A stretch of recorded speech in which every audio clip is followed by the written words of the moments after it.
যদিও আমার মূল কাজ বাইরের শত্রু থেকে দেশে রক্ষা করা, যেখানে আইনের ব্যত্যয় সেখানে তো আমি যাব।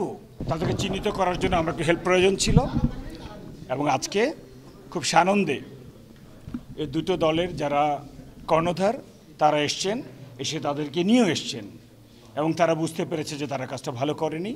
অ্যাকচুয়ালি অনেকের ইচ্ছাও ছিল না, আবেগবশত করেছে। তারা বলেছে আজকে কথা দিয়ে গেছে, দে হ্যাভ ফেল্ট সরি। তারা বলেছে যে ভবিষ্যতে এই কাজ শুধু রংপুরে কেন, ইনশাল্লাহ বাংলাদেশেরও কোথাও হবে না, এই দুটো দলের মাধ্যমে অন্তত। এবং যেই রংপুরকে আমরা সম্প্রীতি এবং শান্তি রংপুর বলি, ওনারা আমাদের কথা দিয়েছেন আগামীকাল থেকে আমরা সেটাই দেখব। তো এটা বড় একটা স্বস্তির জায়গা।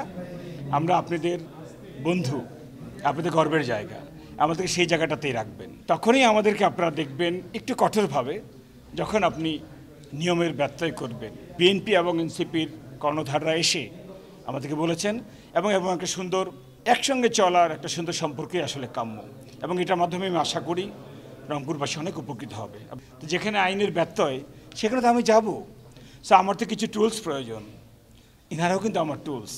বাট আমার সবচেয়ে ভালো লেগেছে তারা বিষয়টা লুকায়নি, দে আন্ডারস্টুড, ওনাদের সেই ম্যাচুরিটি আছে এবং তারা কিন্তু এই বিষয়টা খুব সুন্দরভাবে, আমি বলবো যে পারস্পরিক সমঝোতা চমৎকারভাবেই সমাধান করেছেন।